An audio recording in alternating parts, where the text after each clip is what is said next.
Sir రీసెంట్‌గా చూసుకున్నట్లయితే మనకి వైష్ణోదేవిలో ఒక అటాక్ జరిగింది బస్ పైన హిందువుల పైన అని చెప్పేసి విన్నాం. దాని గురించి మీకు తెలిసే ఉంటుంది. అవును. సో, అది same day sir. Same day ఏ రోజైతే మన మోదీ గారు పదవి తీసుకున్నారో ఆ రోజు అండ్ క్రికెట్ మనకి ఇండియా టీమ్ గెలిచింది. అదే రోజు ఇలా జరగడం అసలు దీన్ని ఎలా చూస్తారు? పాకిస్తాన్ అనేది ఒక రోగ్ కంట్రీ. అది నిరంతరం ఎప్పుడు ఏ ఛాన్స్ దొరికితే ఏం చేసినా ఈ భారత్ మీద బురద చల్లటానికి, భారత్ మీద అఘాయిత్యం చేయడానికి సిద్ధపడతా ఉంటుంది. వాళ్ళ రాజకీయమే, పాకిస్తాన్ రాజకీయమే భారతదేశాన్ని చూపించి భారతదేశాన్ని మీద విరోధాన్ని ప్రకటిస్తూ అలాగే రాజకీయం నడుస్తుంది. అక్కడ భారతదేశాన్ని విరోధంగా చూపించి వాళ్ళ పబ్బం గడుపుకుంటారు. అంతే చెప్తే అందుకనే మిలిటరీ రూల్ వస్తుంది, పిఎంలను అరెస్ట్ చేసి లోపల పెట్టాల్సి వస్తుంది, అవినీతి పారిపోతూ ఉంటారు. పిఎంలు షరీఫ్ పారిపోయాడు, మళ్ళీ వచ్చాడు, ఇవన్నీ జరుగుతూ ఉంటాయి. అందుకనే ఎందుకంటే వాళ్ళు అది రోగ్ కంట్రీ, అది రోగ్ అంటే టెర్రరిస్టుల ఫ్యాక్టరీ, వాళ్ళకి అదే పని, అది చేస్తూ ఉంటారు.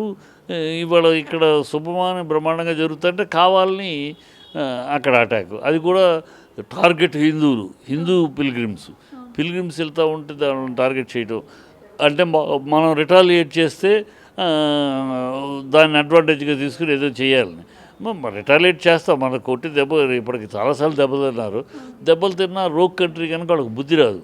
మన బతికేదో మనం బతుకుతాం, మనకు కావాల్సింది మనం చూసుకుందాం, మన ప్రజలేంటి, మన అడుక్కు తినే స్థాయిలో ఉంది వాళ్ళ ఆర్థిక స్థితి అంతా అడుక్కునే పరిస్థితిలో ఉంది.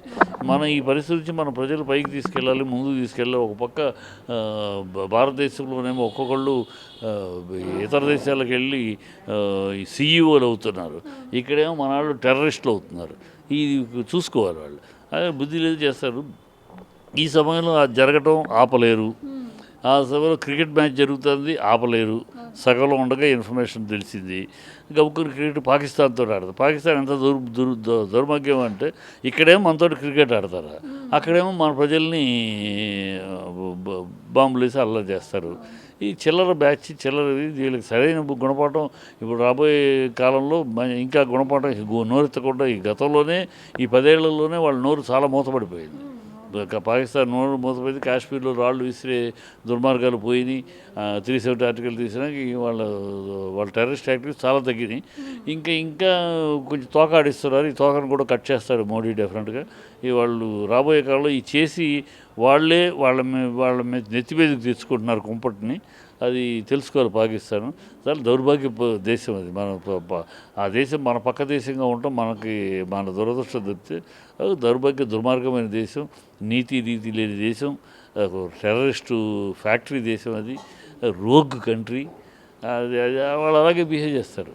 అది తగిన గుణపాఠం చెప్తారు. అయితే క్రికెట్ విషయం కొంతమంది విమర్శిస్తున్నారు, క్రికెట్ వాళ్ళు ఆపేయాలి కదా మ్యాచ్ అని.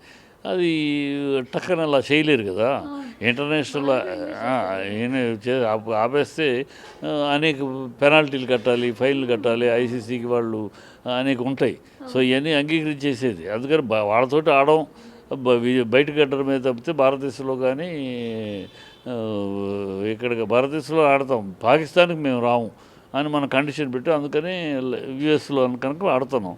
కనుక ఒకటి వేసి ఉండాలి. విషయం తెలియగానే ఆ డ్రింక్స్ గ్యాప్ ఇచ్చినప్పుడు అందరూ కొంచెం బ్లాక్ బ్యాడ్జ్ అయినా కట్టుకుని ఉంటాయి. ఎందుకంటే ఒక క్రికెటర్ చచ్చిపోయాడు, బ్లాక్ బ్యాడ్జ్ కట్టుకుంటారు. ఇంకెవరన్నా పెద్దవాళ్ళు ముఖ్యులు ఎవరైనా పోయారనుకో బ్యాడ్జ్ కట్టుకుంటారు. మరి ఇంతమంది 30-40 మంది గాయపడటము, దాదాపు డజన్ పైగా చనిపోవటం జరిగినాక మన అందుట్లో హిందువుల మీద దాడి జరిగినాక కావాలని జరిగిన దాడి తెలిసిపోతుంది. అది వైషమ్యాలు పుట్టించాలి. హిందువుల మీద దాడి అనగానే హిందువులు రెచ్చిపోయి ముస్లిమ్స్ మీద దాడి చేయాలి. ఇది తీసుకురావాలి దేశంలో. భారతదేశంలో ఇలాంటి గొడవలు తీసుకొస్తే అశాంతి నెలకొల్పితే తద్వారా వాళ్ళు బెనిఫిట్ పొందొచ్చు, తద్వారా భారతదేశాన్ని కించపరచవచ్చు, అవమానించవచ్చు. వాళ్ళ దగ్గర మత కలహాలు జరుగుతున్నాయి. దీనికోసం చేస్తున్నారు వాళ్ళు. అది మనం అప్రమత్తంగా ఉండాలి. వాళ్ళకి మిలిటరీ పరంగా వాళ్ళకి దెబ్బ చెప్పాలి తప్పితే మన సమాజంలో మన హిందువులు చంపారు కనుక మనం వాళ్ళని చంపుదాం అనే ప్రక్రియకి వెళ్ళకూడదు. మనం వెళ్ళటం వల్ల వాడి ప్లాన్ ఆఫ్ యాక్షన్ సక్సెస్ అయినట్టే. వాడి ఊహ వాడి ప్లాన్ ఆఫ్ యాక్షన్ అది. మనం కొడితే వాళ్ళు కొడతారు, దాన్ని పెద్ద చేసుకుని మనం భారతదేశం అన్నీ అంటున్నారు కానీ ప్రజాస్వామ్యం అంటున్నారు కానీ అక్కడ ముస్లింని మైనారిటీని ఇది చేస్తున్నాం చేయొచ్చు అనే ప్లాన్ ఆఫ్ యాక్షన్. దానికి అవకాశం ఇవ్వకుండా మనం ఎవరు మిలిటరీ ఇచ్చే సమాధానం, అది మిలిటరీ బార్డర్లో జరిగింది కనుక మిలిటరీ ఇచ్చే సమాధానం ఇస్తుంది, గట్టిగా ఇస్తుంది. మనం ప్రజలు అప్రమత్తంగా ఉండాలి, ఆ అవకాశం ఇవ్వకూడదు.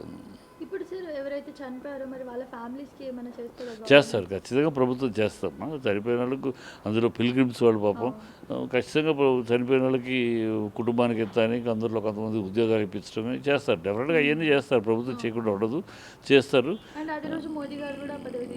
ఆ రోజు తీసుకురా అదే దానికోసం వాళ్ళ ప్లానే అది. ఆ రోజు డిస్టర్బ్ చేయాలి, ఆయన పదవి స్వీకారం చేస్తున్నప్పుడు డిస్టర్బ్ చేయాలి, దేశాన్ని డిస్టర్బ్ చేయాలి. పాకిస్తాన్ ఇండియా మ్యాచ్ కనుక ఈ 2 సందర్భాలు ఒకే రోజు ఉన్నాయి, 9వ తారీఖు కనుక ఆ రోజే చేస్తే డిస్టర్బ్ అయిపోద్ది.